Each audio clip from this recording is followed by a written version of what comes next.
اور ایون جب حضرت معاویہ کو انہوں نے لعنت کی تھی تو میری اس پہ بھی 2 گھنٹے کی ویڈیو آئی تھی. جب حضرت ابوبکر صدیق رضی اللہ تعالیٰ کی گستاخی کی تھی اس پہ میری 2 گھنٹے کی ویڈیو آئی تھی. وہ ویڈیوز کی ذرا ویورشپ دیکھیں, اور لاکھوں میں لوگوں نے ویڈیوز دیکھی ہیں. میں نے ہر بات پہ بولا ہوں. ہاں اب یہ بات کہ گستاخانہ عبارتوں کے اوپر جس طرح میں ان کو کرتا ہوں اس کی وجہ یہ ہے میرے بھائی, جب ہر بریلویوں کا مولوی اٹھ کے میرے خلاف کلپ بنائے گا, ذرا مجھے ذرا بتائیں کہ شیعہ کے کتنے علماء نے میرے خلاف کلپ بنائے ہیں کہ اے گستاخ رسول ہے. جدو تہاڈا ہر مولوی اٹھ کے منو کہے گا گستاخ گستاخ, تے میرے کلپ بھی اسی حساب نال آون گے. اے ہن دیکھو انہوں نے کمپین چلائی, FIR کٹوائی, تو میں نے دوبارہ سے حضرت معاویہ کا ذکر, حالانکہ ہم نے لائیو سیشنز میں بین کیا ہوا ہے, کوئی ہم جواب نہیں دیتے. ہم تو یار بنو امیہ کو مار چکے ہیں, اب تو ہم اس قابل نہیں سمجھتے کہ ان مرے ہوئی لاشوں کو ڈسکس کریں. میں نے اتنی ویڈیوز ریکارڈ, میں نہیں ڈسکس کرتا. لیکن آج کل کو کوئی پھر ایک کمپین اٹھائیں کہ یہ معاویہ کا گستاخ ہے, میں اگلی اتوار پھر ٹھوک دے مگا. سیدھی سی گل ہے. اور ہم نہیں بولیں گے, میں نہیں بولاں گا. کدھر بلال بتاؤ کتنے لائیو سیشن میں سوال آتے ہیں, 1 سال ہو گیا ایک جواب بھی نہیں دیا. تو بریلویوں کا مسئلہ یہ ہے کہ ان کا ہر مولوی اٹھ کے مجھے گستاخ کہتا ہے, تو پھر میں اس کو جواب دیتا ہوں.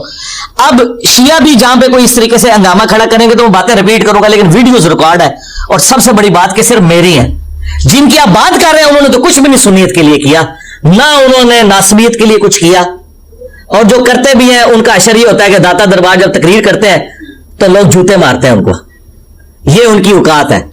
یہ اب بریلویت کا حال ہو گیا ہے کہ مفتی حنیف قریشی جب داتا دربار تقریر کرنے لگتا ہے تو اسے لوگ جوتیاں مارتے ہیں کہ تو رافضی ہے. ٹھیک ہے, اس کا مطلب یہ ہے کہ حنیف قریشی بنو امیہ کے خلاف نہیں بول سکتا, وہ اہل بیت کا دفاع نہیں کر سکتا. تو سرکار یہ سارے ٹھیکے میرے پاس ہیں. ٹھیک ہوگا جی, اگلا بندہ کون ہے جی؟ جی بچا کرو. السلام علیکم ورحمۃ اللہ وبرکاتہ. وعلیکم السلام ورحمۃ اللہ. او یار ایڈا پرچہ نہ کھول یار, 1-2 سوال کر گل ختم. کتنی پہلے تو آپ مجھے بتاؤ آپ کی تعلیم کیا ہے, کیا کرنا چاہ رہے ہو آپ؟ جی بھائی میں گریڈ 10 میں پڑھتا ہوں. اچھا, اس کے بعد میں دینی مطالعہ بھی کرتا ہوں. مطالعہ کسی مدرسے میں پڑھ رہے ہیں؟ نہیں میں خود ہی. اچھا, تو اس طرح کا سوال ہے تو وہ کر لیں, باقی سوال تو آپ قیامت تک لکھتے رہیں گے, وہ ختم ہی نہیں ہوں گے. تو کوئی نہیں ہے, اس طرح کا کوئی سوال نہیں ہے. اب جو باقی سوال ہے نا بچہ اپنی تعلیم کے اوپر توجہ دے, وہی فائدہ مند چیز ہے. یہ جو باریکیاں نا ان کو کرنے کی ضرورت نہیں ہے. قرآن کی تفسیر پڑھیں, قرآن کا ترجمہ پڑھیں, اپنے عقائد کی اصلاح کریں. سب سے پہلے مجھے تو یہ بتائیں, آپ فجر کی نماز مسجد میں جماعت سے پڑھ رہے ہیں؟ بس اس کے اوپر توجہ دیں. اور سنت اذکار صبح شام کے کریں, تعلیم کے اوپر توجہ دیں. یہ جو باقی باریکیاں ہیں نا, علمی بحث ہیں, یہ اتنی زیادہ ہے کہ اگر 1000 سال آپ کی زندگی اور میری بھی, ہم ایک دوسرے کو جواب دیتے ہیں تو ختم نہیں ہوں گے. اس لیے کیا قرآن میں ہر بات کا جواب دے دیا گیا؟ نہیں, قرآن میں ڈاکٹرن کلیئر کی ہے. تو ڈاکٹرن والا اگر کوئی سوال ہے نا, اگلی بار پھر آ جانا, کوئی مسئلہ نہیں. آپ تفکر کریں کہ یہ ڈاکٹرن ہے کہ یہ بات کرنے سے آپ کا یہ پورا مقدمہ دھڑام سے گر جاتا ہے. یہ بیچ میں ایک ایسی آپ نے دلیل دی ہے, تو میں آپ کو کیا کہوں گا کہ میں نے اس بات کے اوپر 50 دلیلیں دی تھی, یہ چھوڑ دو, 49 لے لو.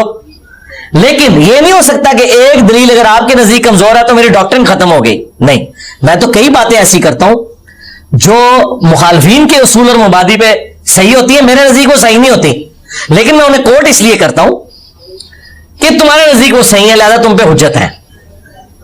کئی ایسی حدیثیں ہوتی ہیں جو میرے نزدیک ضعیف ہوتی ہیں, لیکن میرے مخالفین اس اصول کو صحیح مانتے ہیں, تو میں انہیں کہتا ہوں کہ تمہارے نزدیک یہ حدیث صحیح ہے, لہذا میں تمہیں دلیل کے طور پر پیش کروں گا. میرے لیے نہیں ہے. پھر میں کیوں قیدہ بنایا ہوں؟ میں اس کے بغیر بھی قیدہ بنایا ہوا ہوں, لیکن تمہیں قابو کرنے کے لیے مجھے تمہارے اصول کی ضرورت ہے. کیوں؟ تم میری صحیح ماننے کے لیے تیار نہیں ہو, تو جو تمہاری جعلی جنہیں تم صحیح مانتے ہو تو میں تمہیں تو پیش کروں گا نا. جس کی میں نے 5B میں مثال دی تھی کہ یہ جو حدیث ہے ترمذی کی کہ عبید اللہ ابن زیاد کی جب لاش رکھی گئی تو ایک سانپ اس کے نتنوں میں داخل ہوا, 3 دفعہ وہ اس کے منہ سے پھر نکلا. اب اس روایت کو امام ترمذی نے کہا صحیح ہے, شیخ البانی نے کہا صحیح ہے, ہمارے نزدیک اس میں آمش کی تدلیس ہے. لیکن میں نے کربلا والے ریسرچ پیپر میں اسے ڈالا ہے. کیوں؟ کہ آمش کی تدلیس سے صرف نظر کرتے ہیں امام زاہبی, امام البانی, امام ترمذی, اتنے بڑے بڑے ائمہ, اور خود سارے وہابی ناسبی. تو میں انہیں تو پیش کروں گا, دیکھو تمہارے ابے کا کیا اشر ہوا ہے. اچھا, اگر وہ مجھے لا کے کہیں گے تمہارے نزدیک تو آمش کی تدلیس والی روایت ضعیف ہے, میں ٹھیک ہے, تو یہ میرے لیے ہے بھی نہیں ہے. تمہارے ابے کے نظروں سے سانپ گزرا ہے, میرے ابے کے نظروں سے تو نہیں گزرا. اچھا, میں ڈال رہا کیوں؟ تمہارے لیے. میں اسے صحیح سمجھ رہا ہوں بھائی, میں نہیں سمجھ رہا, لیکن محدثین اسے صحیح بھی سمجھتے ہیں. اس لیے میرا دعویٰ ہے کہ میرے کربلا والے ریسرچ پیپر میں کوئی ایک حدیث بھی ایسی نہیں ہے جس کو محدثین کیٹیگوریکلی ضعیف کہتے ہو. ہاں یہ ہو سکتا ہے کہ اختلاف رائے ہو اور اس کے پیچھے ریزن ہے, اور یہ وہ باتیں جو میں آلریڈی ویڈیوز میں ریکارڈ کروا چکا ہوں. چلیں چونکہ اب آپ آ ہی گئے ہیں تو آپ چھوٹی چھوٹی باتیں دو چار پوچھ لیں تبرکن, دل رہ جائے نا یار, ہماری بات ہے. علی بھائی میرا سوال یہ ہے کہ جو یہ صحیح سنت کے ساتھ جو موجود ہے کہ عبداللہ بن عمر فرماتے ہیں کہ اس قرآن میں سے بہت سا کچھ ضائع ہو چکا ہے, اس قول کی کیا ہے؟ کدھر موجود ہے؟ ایک کتاب فضائل صحابہ ہے, شروع کے دور میں کسی عالم نے لکھی ہے, اس نے اپنی صحیح سنت ردی کی ٹوکری میں پھینکے اس بات کو. چلے آگے. ایسی سے مسلم میں روایت ہے کہ حضرت عمر فاروق کے پاس ایک شخص آتا ہے اور کہتا ہے مجھے غسل فرض ہو گیا, تو وہ کہتے ہیں تم نماز نہ پڑھو. جی جی یہ حدیث مسلم کے اندر موجود ہے, اور 2 دفعہ لائیو سیشن میں کہہ چکا ہوں کہ حضرت عمر نے غلط کیا ہے. ہم عمار بن یاسر کے ساتھ ہیں, حضرت عمر کی یہ غلطی ہے. انسان تھے نا, کیوں نہیں یار, اس سے بڑی غلطی ہے انہوں نے اجت متوں میں بندی لگائی ہے, میری ویڈیوز ریکارڈ ہے. اس سے کیا ہو گیا یار, کسی بڑے بندے سے غلطی ہونے کا مطلب یہ کیسے ہو گیا کہ اس کا مرتبہ ختم ہو گیا؟ ٹھیک ہے, حضرت یونس علیہ السلام سے جب غلطی ہوئی ہے تو ان کا مرتبہ تو نہیں ختم ہوا, الٹا ان کی 1.5 لاکھ کی جو امت تھی اس سے عذاب ٹل گیا. ٹھیک ہے, تو کوئی فرق نہیں پڑتا. یہ جو روایت ہے کہ ابن عمر خوارج اور مختار سقفی کے ماننے والے پیچھے نماز پڑھتے ہیں, ہاں جی اس روایت میں یہ جو یونس بن عبید مدلس ہے اور اس کا نافذ سما ثابت نہیں ہے. جی ثابت ہے. ہمارے جو شیخ تھے زبیر علی زئی صاحب, وہ تدریس کے مسئلے میں بہت کرٹک تھے. انہوں نے اپنے مقالات کے اندر اس کی سند کے اوپر صحت کا حکم لگایا ہوا ہے. ہم ان کی صحت کے اوپر اعتبار کرتے ہیں. اور اگلی بات, اگر ڈاکٹرن کی بات کرتے ہیں تو یہ جو پارٹی ہمیں یہ پیش کر رہی ہے, ان پارٹی کے نزدیک تو حضرت عثمان کے جو قاتلین تھے وہ یہودی تھے. تو بخاری میں 695 نمبر ہے کہ حضرت عثمان نے کہا ان کے پیچھے نمازیں پڑھو. تو ان کے نزدیک تو حضرت عثمان تو یہودیوں کے پیچھے نماز پڑھنے کے قائل ہے, تو خارجیوں کے پیچھے بھی نماز ہو جاتی ہے اگر بلغائیوں کے پیچھے ہو جاتی ہے. ڈاکٹرن میری اپنی جگہ قائم ہے, سمجھ آئی؟ تو یہ رائے چھوڑ دیں, بخاری کی لے لیں. ہاں اب بچہ آپ کو سمجھ آ گیا. اب آپ نے ہمارے بلال بھائی کو تانگ نہیں کرتا. کدھر گئے بلال بھائی؟ اچھا اچھا ٹھیک. ہر سٹریم میں پہنچے ہوتے ہیں سے سوال ہے کہ میں پھر کیا بلا ہوئے تھے.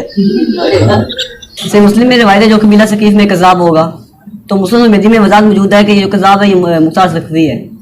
دیکھیں مسلم شریف میں جو ہے نا وہ صرف دجال کا ذکر ہے کہ انہوں نے اس کو کہا کذاب کا ذکر, جو حجاج ابن یوسف کو, اور دوسرا جو ہے وہ معذور ہے, انہوں نے کہا ہم کذاب تو دیکھ چکے اور ظالم تو ہے حجاج ابن یوسف. مسلم شریف میں تو ذکر نہیں ہے کہ یہ ابو عبیدہ ثقفی ہے. اچھا, امام ترمذی نے کہا کہ کہا جاتا ہے کہ وہ ہے. ٹھیک ہے, اہل سنت اہل تشیع میں 2 رائے ایگزسٹ کرتی ہیں. ہمارے پاس کوئی مضبوط بات ایسی کوئی موجود نہیں ہے اسپیسیفکلی کہ ہم اس کی بنیاد کے اوپر مختار ثقفی کے اوپر اسے فٹ کریں. مسلم حدیث میں حدیث ہے نا, مسلم مہدی میں کیا کہ وہ جو کذاب ہے وہ مختار ثقفی ہے. نہیں, حدیث تو ہو ہی نہیں سکتی, کیونکہ وجہ ہے کہ نبی الاسلام نے تو نام ہی نہیں لیا جہاز کا بھی, تو مختار کا نام کیسے لے لیا آپ نے؟ حدیث نہیں ہوگی, قول ہوگا کسی کا. اور یہ جو مسند احمد اور ابن ماجہ سے پیش کرتے ہیں نا روایتیں, ان روایتوں میں کلام ہے اس حوالے سے کہ وہ ویسے نہیں جیسے یہ سمجھ رہے ہیں کہ اس نے دعوی نبوت کر دیا ہو. مجھے بتایا اگر دعوی نبوت کیا ہوتا تو مختار ثقفی کے جو ماننے والے لوگ ہیں ان کے پیچھے عبداللہ بن عمر نمازیں پڑھتے ہیں, نمبر 1. نمبر 2, ان کو باقاعدہ وہ زکوٰۃ اور بیت المال میں ساری چیزیں جمع کروائی جاتی تھی. اگر اس کے باوجود اگر کوئی کہنا چاہتا تو کہہ لے, اس سے میرے مقدمے میں کیا فرق پڑتا ہے؟ میں تو اس کی کام کی تعریف کرتا ہوں, اس نے قاتلین حسین سے بدلہ لیا. ٹھیک ہے نا, تو اللہ تعالیٰ تو فاسق سے بھی دین کا کام لے سکتا ہے. چلو تم لوگ فاسق کہہ لو, ٹھیک ہے, لیکن اس کے پیچھے قاتلین حسین کو تو نا رضی اللہ عنہ کو, ان سے تو ہماری دشمنی اپنی جگہ. اگر کوئی محدث کی صحابی پر جرح کرتا ہے اور کہتا ہے یہ راوی ضعیف ہے اور جرح کی وجہ بیان نہیں کرتا, جرح مبہم ہے, تو وہ کیا حجت نہیں ہوگی؟ نہیں, کوئی حجت نہیں ہوگی. اس کی وجہ یہ ہے کہ اسے دلیل دینی پڑے گی. اور بعض اوقات کوئی اگر ایکسپرٹ کہہ رہا ہوتا ہے نا تو اس کے پاس دلیل ہوتی ہے. یہ ضروری نہیں کہ اس نے آپ سے دلیل ذکر کرنی ہے. وہ پھر جو ایکسپرٹس ہوتے ہیں نا وہ کتابوں سے دیکھتے ہیں کہ اس نے کس دلیل کی بنیاد پہ کہا. وہ کئی انہوں نے لکھی بھی ہوتی ہیں. صرف جرح کے بعد بھی آپ ڈیسائیڈ نہیں کر سکتے جب تک آپ اس سے پوچھ کے وہ دلیل نہ کر لیں. اور ضروری بھی نہیں ہوتا کسی کی جرح آپ مان بھی لیں. مثلا امام مالک نے کہا کہ محمد بن اسحاق جو ہے دجال ہے. ہم محمد بن اسحاق کو اپنا امام مانتے ہیں. امام مالک کی بات کو ردی کی ٹوکری میں پھینکتے ہیں کیونکہ 50 محدثین نے اس کی توثیق کی ہے. امام مالک جو ہے وہ یعنی ان کو غلطی لگ گئی ہے. ٹھیک ہے, اب اتنا بڑا امام ہے وہ دجال ایک راوی کو کہہ رہا ہے اور محدث اس سے حدیثیں لے رہے ہیں. تو اگر امام مالک کو غلطی لگ سکتی ہے کہ جسے وہ دجال کہہ رہے ہیں ہمارا وہ امام ہے, تو باقی تو شاہی کوئی نہیں. ضعیف شریف تو چھوٹی چیز رہ گئی. ٹھیک ہے, اگر کوئی راوی کوئی محدث کسی راوی کو مدلس کہتا ہے اور اس محدث کی اس راوی سے ملاقات نہیں ہے, تو اس راوی پہ تدلیس کا الزام مانا جائے گا یا نہیں مانا جائے گا؟ نہیں, تدریس اس نے کسی بنیاد اس ملاقات ہونا تو ضروری نہیں. میری ملاقات ہے کہ آمش سے, میں اگر اسے مدلس کہہ رہا ہوں کسی بنیاد پہ کہہ رہا ہوں نا, تو وہ تفصیل ہوتی ہے کہ وہ کیوں کہہ رہا ہے. اگر تفصیل نہ ہو پھر نہیں مانی جاتی بات. یہ شریک القاضی ہے, اس کو پہلی بار شریک تو بڑے کمزور سے دھاگے سے بنا ہوا ہے بھائی, اس کے اوپر تو بڑے الزامات ہیں. ہم تو پھر بھی اسے سکہ صدوق مان رہے ہیں. اہل سنت میں کئی لوگ تو اس راوی کو صحیح ماننے کے لیے تیار نہیں ہے, وہ تو بیچارہ کمزور دھاگے سے بنا ہوا ہے. میں تو صرف مدلس کہہ رہا ہوں نا. اہل سنت میں کتنے لوگ ہیں جو اس کو راوی کو ایک مجروح راوی کے طور پہ مانتے ہیں, ہم تو پھر بھی اسے اہل سنت مانتے ہیں. تو وہ کوئی ایسا متبرک بندہ نہیں ہے جس کا آپ نے دفاع کرنا ہے. ٹھیک ہے, میں تو مدلس کہہ رہا صرف. میں یہ کہہ رہا ہوں کہ شریک پہ حافظے کی جگہ اس کا حافظہ بھی ٹھیک نہیں جڑا ہوئی ہے, اس کو جو مدلس بھی کہہ رہے ہیں. جن لوگوں نے پھر الزام لگایا نا, کسی کی بھی اس سے ملاقات نہیں ہے. پہلی بار مدلس کو امام الحزم نے پہلی بار سے مدلس کہا ہے, وہ 300-400 سال بعد اس کے آئے ہیں, تو پھر اس پہ تدلیس کا الزام کس طرح مانا جا سکتا ہے؟ چلو اس کے اوپر کوئی تحقیق کی جا سکتی ہے. بہرحال باری تحقیق میں شریک القاضی مدلس ہے. آپ ابن حجر کہتے ہیں یہ تدلیس سے بڑی ہے. چلو کسی کے ایک کے کہنے سے کوئی بری نہیں ہو جاتا. آپ نے ابن حجر کی یہ طبقاتی تقسیم ہے مدلسین کی بنائی ہے. نہیں, ہم نہیں مانتے. نہیں مانتے. ان کی اپنی ہے نا. اچھا, یہ جو فضائل میں جب ضعیف حدیث کی قبولیت کی بات آتی ہے تو امام مسلم کا قول پیش کرتی ہیں. جو امام مسلم کا قول ہے وہ ایک طرف ہے, امام نووی, امام زابی, باقی مدرسین کا قول ایک طرف ہے. تو جمہور مدرسین کو ہم دیکھیں گے امام مسلم پہلی تو بات ہے زابی یا نووی کیا شائع مسلم کے مقابلے پہ, نمبر 1. نمبر 2, مسلم نے جو موقف اڈاپٹ کیا اس کی برکات تو ہمیں نظر آ رہی ہے کہ ان ساری ضعیف روایتوں سے انہوں نے عقیدے بنا لی ہیں. اگر امام مسلم وہی موقف اڈاپٹ کرتے تو پھر انہوں نے کتنا گند ڈالنا تھا. امام مسلم والے موقف کی وجہ سے امت بچتی ہے, کیونکہ انہوں نے ضعیف روایتوں پہ عقیدے جوڑ لیے ہیں. دیکھیں, انگوٹھے چومنے کے اوپر جھوٹی روایت ہے, اس کے اوپر انہوں نے عقیدہ بنا لیا کہ شفاعت ہوگی. اس سے بڑھ کے جو نہیں چومتا اسے گستاخ رسول کہتے ہیں بریلوی. کہتے ہیں دیکھو حضور صلی اللہ علیہ وسلم کا نام آیا, ایک بندہ یوں کر رہا ہے وہ محبت کا اظہار کر رہا ہے, یا ایک بندہ ایسے بیٹھا ہوا ہے وہ کہتے ہیں باقی جو ایسے کر رہا ہے. تو انہوں نے عقیدے بنائے ہیں. لہٰذا امام مسلم کی بات ہزار محدثین پہ بھاری ہے کہ ان جعلی روایتوں نے, ضعیف روایتوں نے امت کے عقیدے خراب کیے ہیں. ہم نہیں مانتے. ہمیں کون سی بات مجبور کرتی ہے؟ اگر محدثین اس بات پر اجماع کر لیں کہ فضائل میں ضعیف حدیث قبول ہے, فضائل میں رہ نہیں رہ رہی, اس کی وجہ یہ فضائل میں نہیں رہ رہے, عقیدہ بنایا ہوا ہے. نہیں, میں ویسے بات کر رہا ہوں. اگر کوئی لینا چاہتا ہے ضرور لے, بریلوی فضائل تک لے. یہ اناؤنسمنٹ کریں کہ جو انگوٹھے نہیں چومتا وہ ہم سے بڑا عاشق رسول ہے کیونکہ وہ درود شریف پڑھ رہا ہے. تو میں کہوں گا کہ میں روایت کو ماننے کے لیے تیار ہوں. یہ کہتے ہیں وہ گستاخ رسول ہے, اتنے ظالم ہے. تو محدثین کا یہ جو بالا کہتے ہیں نا کہ ضعیف روایتیں انہوں نے قبول کی ہے, تو انہوں نے فضائل میں قبول کی ہے, عقیدوں میں نہیں کی. یہ عقیدہ بناتے ہیں اس سے. اب آپ کو سمجھ آئی؟ سمجھ رہے ہیں نا؟ ہاں. اگر امام بیٹھ کر نماز پڑھائے تو مفتی بھی بیٹھ کے پڑھیں گے یا کھڑے ہو کے پڑھیں گے؟ نہ بیٹھ کے پڑھیں گے نہ کھڑے ہو گئے, کیونکہ 5 منٹ رہ گئے اور پیچھے سے پولیس والوں نے بند کر دینا. بہرحال وہ جو روایت ہے نا بخاری کی, وہ منسوخ ہے, جس میں نبی علیہ السلام نے فرمایا کہ اگر امام بیٹھا ہو تو تم بھی بیٹھ جاؤ. کیونکہ اس سے اگلی حدیث امام بخاری لے کے ہیں کہ آخری نماز جو حضور نے پڑھائی ہے نا وہ بیٹھ کے پڑھائی اور صحابہ نے کھڑے ہو کے پڑھائی. اور امام بخاری نے کہا ہے کہ یہ اس بات کی دلیل ہے کہ وہ منسوخ ہے, کہ امام یہ حدیث تھی بخاری میں کہ حضور نے پھر ڈانٹا صحابہ کو کہ جب میں بیٹھا تھا تم بھی بیٹھ جاتے. لیکن اس سے اگلی حدیث میں کہ اس کے بعد آپ نے ایک نماز پڑھی, آپ بیٹھے پیچھے کھڑے ہوئے, وہ اس کی ناسخ حدیث ہے. آج کی ڈیٹ میں اگر کوئی امام کمزوری کی وجہ سے بیٹھ کے نماز پڑھاتا ہے یا بیمار ہونے کی وجہ سے, تو مقتدی نہیں بیٹھیں گے, ورنہ ان کی نماز نہیں ہوگی. وہ حدیث منسوخ ہو چکی ہے. بس بہت ہے یار. آخری سوال یہ ہے, امام ابو حنیفہ پر جو جڑا ہوئی ہے اس کے متعلق تھوڑی وضاحت کر دیں. مجھے کوئی غرض نہیں امام حنیفہ پہ جھگڑا کرنے والوں کے ساتھ, نہ امام حنیفہ کے ساتھ. بھائی میرا امام تو وہ ہے اسی قبر مدینے میں. جی جرا ثابت ہے, بہت سخت جرا ثابت ہے. جی جی صحیح سمجھ سے ثابت ہے. ہاں, اور جو یہ ان کی فضیلت بھی بتا رہے ہیں نا کہ امام مالک کہتے تھے کہ ابو حنیفہ جو ہے وہ اگر اس ستون کو کہہ دے سونے کا تو ثابت کر دے گا, تو یہ کہتے ہیں ان کی تعریف کی ہے. تعریف نہیں کی ہے انہوں نے, اصل میں یہ کہا کہ بھائی یہ اتنا ہے کہ یہ میں اب کہنا نہیں چاہتا کہ جھوٹ کو بھی سچ ثابت کر دے گا. یہ تعریف نہیں کی. ٹھیک ہے جی ناظرین, آپ نے یہ ویڈیو ملاحظہ فرمائی. تو ناظرین کتنی ہی کمال کی گفتگو ہوئی ہے, بندہ سوال جواب کرے. اگر بندہ وہاں پہ نہیں کر سکتا تو بندہ ویڈیو کے ذریعے اپنا سوال رکھے. تو کیا ناظرین, جو مین باتیں ہیں وہ ہماری یہ ہیں, میں اکثر یہ بات کرتا چلا آ رہا ہوں کہ جو بندہ عقیدہ توحید پہ پکا ہے نا, وہ بندہ سمجھ لے اس بندے نے دنیا بھی بنا لی اور آخرت بھی بنا لی. اب ہم اگلی بات کرتے چلیں کہ ناظرین جو ہمارے لیے حجت شریعت ہے، دلیل ہے، وہ ہے رب العالمین کا قرآن اور محبوب علیہ الصلوۃ والسلام کا فرمان۔ اور ناظرین، جب کہ آپ کو اس بات کا بھی علم ہے، انجینئر محمد مرزا صاحب نے ہمیشہ عوام الناس کے سامنے رب العالمین کا قرآن رکھا ہے اور محبوب علیہ الصلوۃ والسلام کا فرمان رکھا ہے۔ ہاں، اختلاف تو ہر بندے کو ہوتا ہے، چھوٹا موٹا اختلاف ہر بندے کو ہوتا ہے، تو وہ تو ناظرین میں کئی مرتبہ کہہ چکا ہوں کہ مجھے بھی اختلاف ہے، تو بلکہ یہاں پہ میں یہ بھی بات کرتا چلوں کہ ایسے کام کریں جو آپ کو پتہ ہے چند دن قبل ہوئے ہیں کی اکیڈمی میں، ایسے کام کرنے کی بجائے آپ ان کے سامنے جو آپ کا گلہ شکوہ وہ آپ بیان کریں۔ اب ہم اگلی بات کرتے ہیں شریعت جو ہے، کیونکہ رب العالمین کا قرآن کہہ رہا ہے قل ان کنتم تحبون اللہ فاتبعونی یحببکم اللہ۔ اللہ رب العالمین فرماتے ہیں میرے محبوب علیہ الصلوۃ والسلام بھی آپ فرما دیجئے ان کنتم، فرمایا قل ان کنتم تحبون اللہ، اگر آپ چاہتے ہیں کہ اللہ آپ کے ساتھ محبت کرے پھر شرط کیا ہے؟ فاتبعونی، پھر اتباع کرنی پڑے گی محبوب علیہ الصلوۃ والسلام کی۔ محبوب علیہ الصلوۃ والسلام فرماتے ہیں پھر میری اتباع کرے، یحببکم اللہ، اللہ بھی آپ کے ساتھ محبت کرے گا، وَيَغْفِرْ لَكُمْ ذُنُوبَكُمْ، اور اللہ پاک آپ کے گناہوں کو معاف کر دے گا۔ اور ناظرین مین چیز ہمارے لیے اتباع ہے، جیسا کہ آپ دیکھیں گے کہ یہاں پہ میں یہ بات کہہ دوں، جتنے بھی یعنی امام ہیں، امام احمد بن حنبل رحمۃ اللہ علیہ، امام شافعی رحمۃ اللہ علیہ، امام مالک رحمۃ اللہ علیہ، امام ابو حنیفہ رحمۃ اللہ علیہ، یہ چاروں جو ہیں، حالانکہ آپ دیکھیں گے ان چاروں نے بھی یہ بات کہی ہے کہ جہاں پہ رب العالمین کا قرآن آ جائے، محبوب علیہ الصلوۃ والسلام کا فرمان آ جائے، ان چاروں نے یہ بات کہی ہے کہ جہاں پہ رب العالمین کا قرآن اور محبوب علیہ الصلوۃ والسلام کا فرمان آ جائے پھر آپ نے ہماری بات کو رد کر دینا، ان چاروں اماموں نے بات کہی ہے، تو ہونا بھی ایسا چاہیے۔ تو ناظرین ہم اگلی بات کرتے چلیں، مین چیز ہمارے لیے قرآن اور حدیث ہے، کیونکہ حدیث ہے عن المقدام رضی اللہ تعالی عنہ قال قال رسول اللہ صلی اللہ علیہ وسلم ترکت فیکم امرین لن تضلوا ما تمسکتم بہما کتاب اللہ وسنت رسولہ۔ حضرت مقدام رضی اللہ تعالی عنہ فرماتے ہیں کہ محبوب علیہ الصلوۃ والسلام نے فرمایا میں آپ کے بعد دو چیزیں چھوڑ کر جا رہا ہوں، نمبر ایک رب العالمین کا قرآن، نمبر دو محبوب علیہ الصلوۃ والسلام کا فرمان۔